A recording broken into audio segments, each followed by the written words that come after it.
Bonjour et merci de nous retrouver au cours de cette leçon 45. Nous continuons avec le protocole Spanning Tree et nous allons maintenant nous focaliser sur les states, les rôles et le fonctionnement de Rapid Spanning Tree Protocol.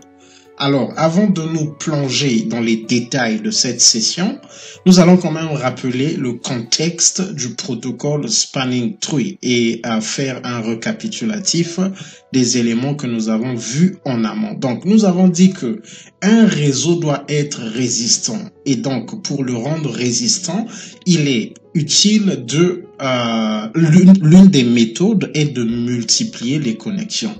Toutefois, en multipliant les connexions, donc lorsque je parle de multiplier les connexions, c'est l'exemple de cette, en fait, des deux connexions entre ces deux switches. Donc, si nous n'avions qu'une seule connexion, c'est ce qu'on appelle un seul point de chute ou a single point of failure.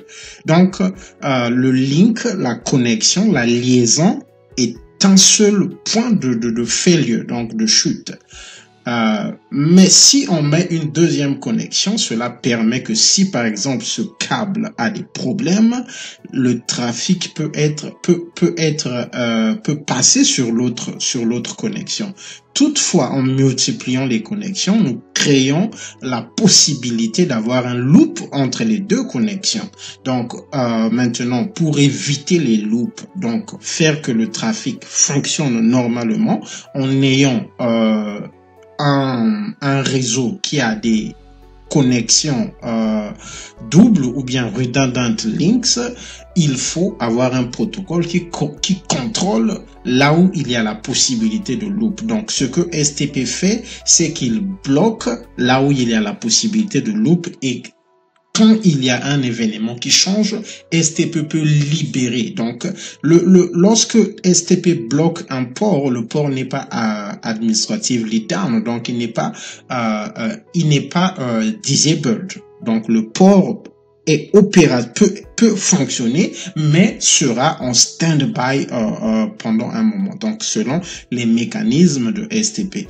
Nous savons aussi qu'un switch est un point de failure. Donc, si nous considérons ce switch qui est connecté au PC1 est un point de failure. Ça veut dire que si un point de chute ou un point de défaillance, ça veut dire que si le switch 1 tombe en panne, ce qui est vrai, c'est que le PC1 ne pourra plus avoir accès au réseau. Donc, ça c'est très clair. Mais il n'y a pas la possibilité de faire autrement. Mais du moins, ce qu'on fait, c'est qu'on a quand même des switches. Par exemple, si cette connexion a des problèmes, le trafic pourra toujours passer par le switch 3, en passant par le switch 1 et ainsi de suite. Donc, c'est ce que STP prévient. Maintenant, STP a des standards, donc des normes. Donc, il y a les normes de l'IEEE et donc qui sont définies au travers de la norme 822.1D et nous avons aussi le 822.1W et nous avons les spécificités, donc les normes de Cisco telles que PVST, PVST+, excusez. Donc, c'est ce que nous avons vu en amont et nous avons aussi vu que STP, donc le protocole, le legacy protocol, donc la première norme, était conçu avec des timers qui font que lorsqu'il y a un problème, que la reconvergence puisse prendre 50 secondes. Et nous avons beaucoup parlé du max edge. Donc, lorsque les switches communiquent, ils envoient des hello toutes les 2 secondes. Et donc, si un switch ne reçoit pas de hello tel qu'il le fallait pendant 20 secondes, ça veut dire que RAD dit hello, il va entamer la procédure de changement de topologie. Donc, ça veut dire qu'il va reprendre la réélection. Il va se dire, OK, comme je ne reçois plus les hello du root switch, ça veut dire que nous devons encore réélire un nouveau root switch. Donc, il se considère comme root switch et ainsi de suite. Donc, la procédure reprend. Mais 50 secondes, c'est énorme dans le contexte du réseau. Donc, voilà pourquoi RSTP a été appelé en jeu. Parce que ce que RSTP fait, c'est qu'il réduit les mécanismes pour faire de telle sorte que la reconvergence puisse se faire en quelques secondes. Alors, ce que nous allons maintenant faire, c'est de voir les détails spécifiques à RSTP, donc les states, les rôles et le fonctionnement de RSTP. Alors, pour commencer, RSTP désigne des candidats remplaçants du root port, donc le alternate port. Donc, si nous venons dans cette topologie, nous avons le root switch ici, là.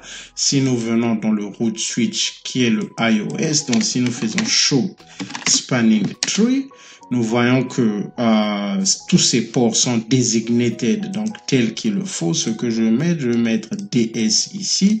Je vais également mettre DS ici, là. Et également au niveau des ports qui font face à ce switch, tous ces ports sont DS. Donc, c'est normal, c'est ce qui est attendu de root switch. Donc, si nous partons maintenant au niveau du switch 3, donc le switch qui est ici, nous faisons show spanning tree, nous avons que le HH00 est root. Et root, il est forward, c'est ce qui est logique parce qu'il fait face au root switch. Et nous avons également, je vais mettre le R, donc excusez, je vais bien arranger cela, excusez. Non, je vais prendre ceci, je vais mettre root port. Et nous avons également le port 01 qui est alternate blocking. Donc, nous allons mettre ceci, alternate blocking. Donc, c'est le 01. Et nous avons également le 02 qui est en designated forward. Donc, il est le designated port de ce segment. Le designated port. OK. Donc, si nous partons maintenant au niveau du switch 1, ce que nous allons faire show spanning tree, nous allons voir que le 00, donc ce port, est le root port. Et nous avons également le 01 qui est le designated, ce qui est normal parce que ça c'est un access port. Et nous avons le 02 qui est alternate blocking. Alternate blocking. Et alors, je pense que ce qui va nous intéresser pour l'instant, c'est aussi le switch 2. Si nous venons au niveau du switch 2, nous faisons show spanning tree. Excusez, je vais enlever ceci. Nous voyons que nous avons beaucoup de ports ici. Nous avons le 00 qui est, je vais mettre DP, designated port. Donc, c'est lui qui envoie les hello dans ce segment. Okay. Et nous avons le 01 qui est le designated port. Nous avons le 03 qui est le root, puisque lui fait face au root switch, root port. Et nous avons également le 11 qui est back, donc backup blocking, le 11. Donc, ce que je vais mettre backup. OK. Je vais mettre BK simplement. Et nous avons le 10 qui est en designated. OK. Donc, qui est DP. Designated port. Alors, ce qui est vrai, c'est que ici, nous aurons un root port. Et aussi, ici, nous aurons un root port. OK. Donc, les deux sont des root ports. Je serais curieux de voir ce qui se passe ici, là, entre le switch 4 et le switch 5. Nous pouvons aller rapidement. Si je viens, je fais show spanning tree, c'est le 00. Donc, du côté de 4, c'est designated. Si je viens du côté de 5, donc ça sera blocking. Show spanning tree. Donc, le 00, tel que nous le voyons, c'est alternate blocking du côté du switch 5. Alors là, nous avons les rôles de tous les ports. Nous l'avons dit que le rôle définit, en fait, le statut dépend du rôle. Donc, le rôle, lorsque le rôle, par exemple, est designated, excusez, ici, il fallait que je mette DP et non DS. Donc, partout ici, c'est designated port. Donc, designated port. OK. Lorsque le port est designated port, ça veut dire qu'il peut forward le trafic. Pour l'instant, tel que nous le voyons, les alternate tels que ce port, c'est le port qui bloque. Donc, ce port est bloqué. Ce port est également bloqué. Ce port, nous l'avons vu, est également bloqué. Et de ce côté, nous aurons aussi un port qui sera bloqué. Donc ça, c'est, nous pouvons rapidement le vérifier au niveau du switch set. Si nous faisons show spanning tree, nous voyons effectivement qu'il y a le 02 qui est bloqué, alternate block. Donc, c'est ainsi que le spanning tree fait. Donc, tel que nous le voyons, le trafic va continuer à fonctionner et nous avons maintenant la topologie. Ce qui se fait, c'est que toutes les 2 secondes, il y a un hello qui est envoyé. Donc, pour revenir sur RSTP, nous avons dit que le alternate est le remplaçant du route port. Donc, ce que cela veut dire, c'est que si le route port ici a des problèmes, normalement, c'est le alternate qui doit remplacer immédiatement. Donc, si nous venons ici, je vais d'abord fermer ceci, nous allons continuer et puis nous allons tester. Pour être alternate port, le route port et l'alternate port doivent recevoir des hello qui identifient le même route switch. Alors, ici, nous le voyons, pour illustrer cela, les deux reçoivent les hello du même route switch parce que le route switch, c'est le switch que nous avons nommé iOS. Donc, ce switch envoie les hello sur ce segment. Le bleu, je pense que sera mieux. On voit les hello, on voit les hello sur ce segment. On voit également les hello sur ce segment. Et les hello qui viennent sur ce port viennent du switch 2. Donc, c'est ce que nous venons de voir. Pour être alternate, le alternate port et le route port doivent recevoir les hello du même route switch. Donc, ici, nous avons cette condition qui est remplie. Recevoir qui identifie le même route switch. Un alternate port est le second meilleur choix pour être route port. Il peut ainsi prendre la place du route port à tout moment et après rapidement sans attendre les états intermédiaires prévus par STP. Le nouveau port est placé immédiatement en forwarding state. Alors ici, nous avons quelques éléments supplémentaires dans le switch 3, donc ce switch qui est ici là, dans cet exemple. Tout port qui ne remplit pas les conditions pour être route port est alternate port. Donc, nous avons ici le route port qui fait face au route switch ici là. Et vu que ce port ne remplit pas les conditions, ce port est alternate port. Donc, c'est le port qui va remplacer le route port au cas où il y a un problème avec ce segment. Donc maintenant, il y a le alternate port, celui qui remplace le route port, mais il y a aussi le backup port qui remplace le designated port. Mais nous allons arriver au backup port un peu plus tard. Donc encore pour rappeler, nous avons les rôles, donc le route port, le designated port, le alternate port et le backup port. C'est ce que nous venons de voir.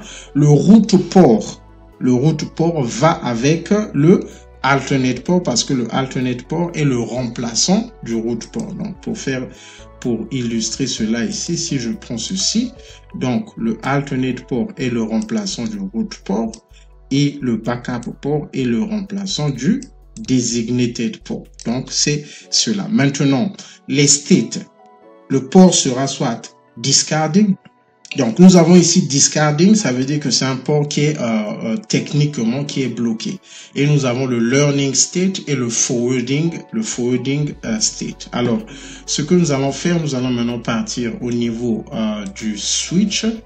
Ce que nous allons faire, nous allons venir par exemple, nous allons partir à la topologie. Nous pouvons shut down ce port et nous allons voir si le 01 va prendre la place. Donc, nous allons partir au niveau du switch 3. Nous allons faire configure terminal interface ETH 00. Nous allons faire shutdown ETH 00. Mais avant d'appliquer cette commande, je vais faire do show spanning tree. Nous avons le output déjà. Je vais maintenant faire interface ETH 00. Je vais faire shutdown de toute façon. Si nous rappelons do show spanning tree, nous voyons que le 01 est immédiatement passé en forwarding state. Donc le 01 qui à peine était était à peine, blocking, alternate blocking. À partir du moment où nous avons shut down le 0,0, nous le constatons, le 0,0 n'est plus sur la topologie, n'est plus considéré parce que il est shut down, il n'est pas, la STP ne le compte plus. Le 0,1 n'a pas attendu, le 0,1 a immédiatement pris le rôle de root port. Donc, ça, c'est l'avantage de Rapid Spanning Tree Protocol parce que il y a le alternate port. Alors, ici, nous avons les states. Donc, un peu pour encore expliquer. Port is administratively disabled. Donc, disabled, discarding. Donc, le state, c'est disabled selon STP et RSTP, c'est discarding. State that ignores incoming data frame and is not used to forward data frames. Donc, blocking. Et chez RSTP, c'est toujours discarding. Donc, c'est lorsque un port est en blocking chez, selon STP, RSTP n'utilise pas le concept de blocking, il utilise le concept de discarding. Nous allons essayer de voir exactement.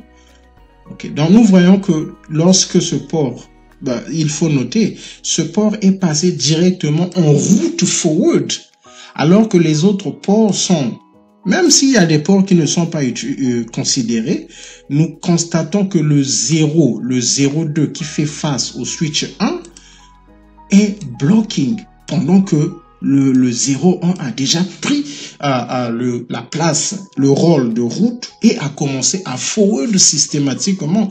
Pendant ce temps, le 0,2 et le statut était blocking. Mais si nous faisons, nous savons que le 0,2, c'est sûr, le 0,2 aussi est maintenant blocking. Donc, le 0,2 est maintenant blocking. Donc, les autres sont passés en forwarding. Le 0,1 est maintenant le route. Donc, c'est ce qui se passe. Mais ce qui est important, c'est ce que nous voyons ici. Pendant que tous les autres ports sont passés en blocking, le port 0,1 est passé directement en forward. Alors, ici, là, donc, le state, c'est discarding. Interim. Je pense que même si ici, là, excusez-moi, même si ici, là, c'est alternate blocking, chez RSTP, techniquement, c'est discarding. Donc, c'est discarding. Interim state without MAC learning and without forwarding. Donc, listening. Cela n'existe que le statut intermédiaire de listening n'existe que chez STP. RSTP n'utilise pas le statut intermédiaire de listening. Il n'y en a pas chez RSTP.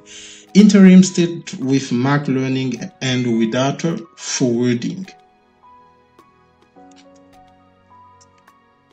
Donc, interim state with MAC learning without forwarding. Donc, learning, ça existe chez STP et chez RSTP.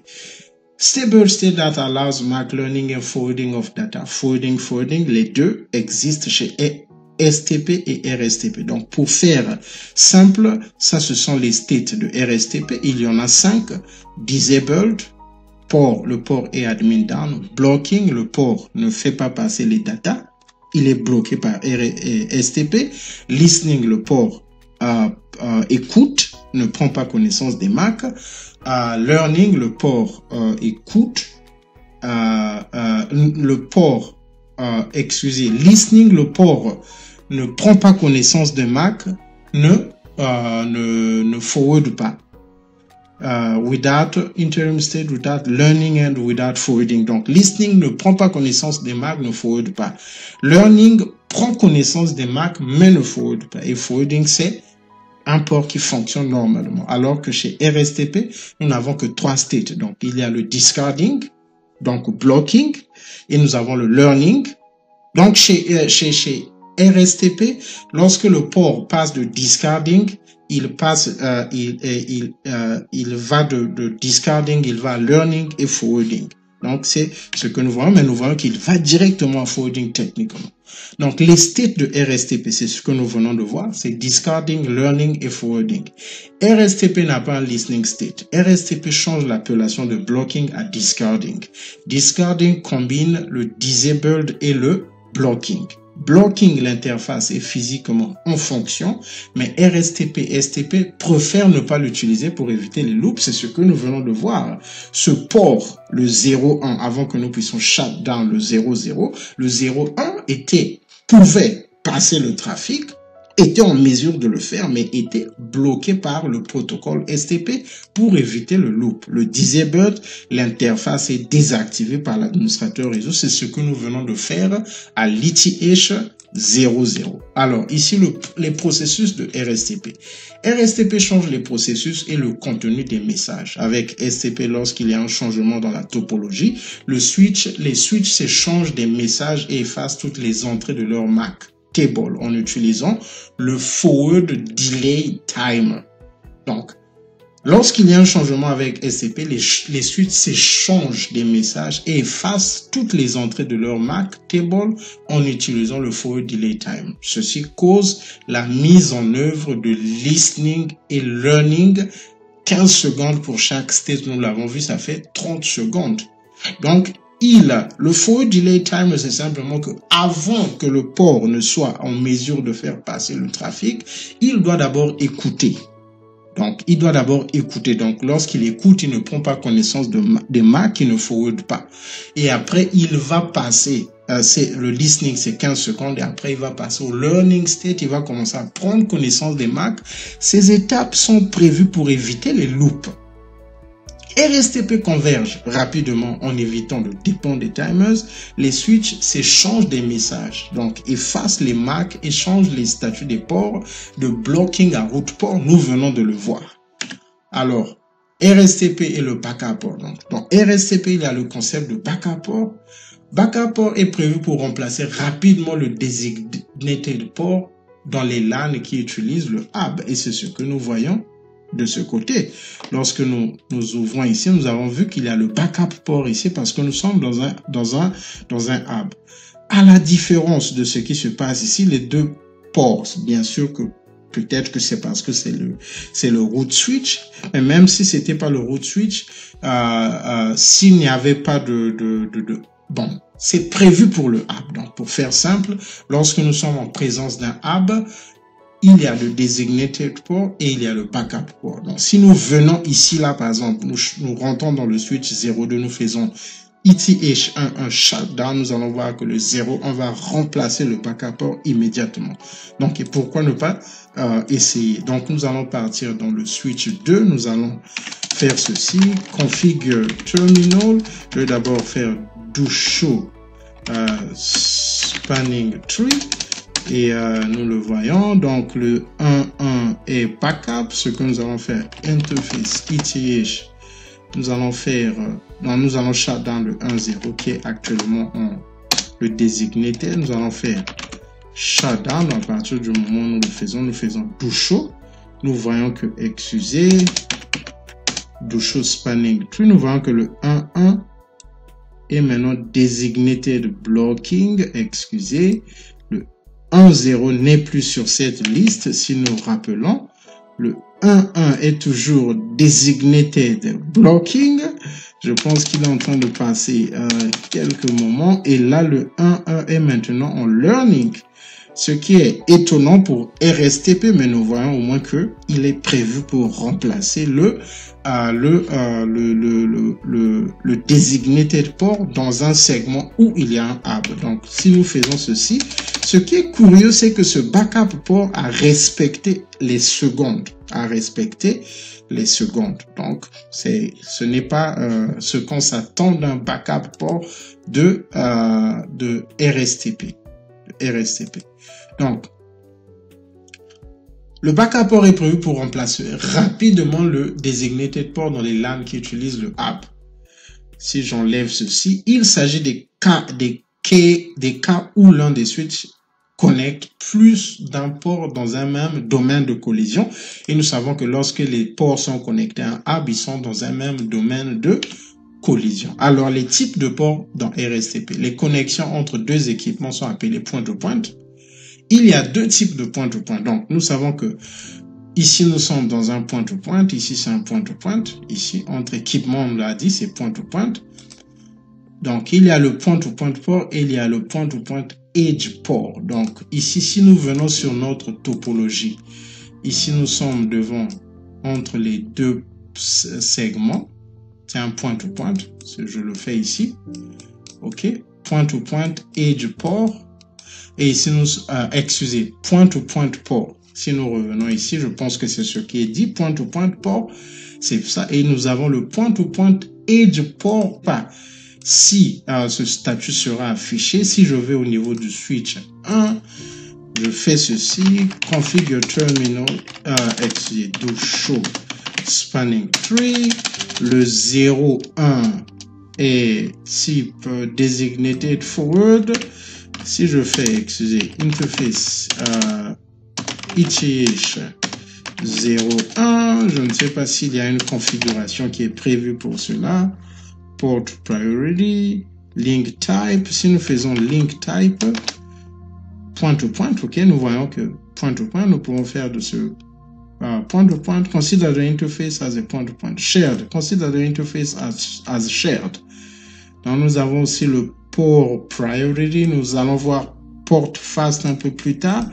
Je serais curieux de voir ce qui va se passer si nous appliquons cette commande.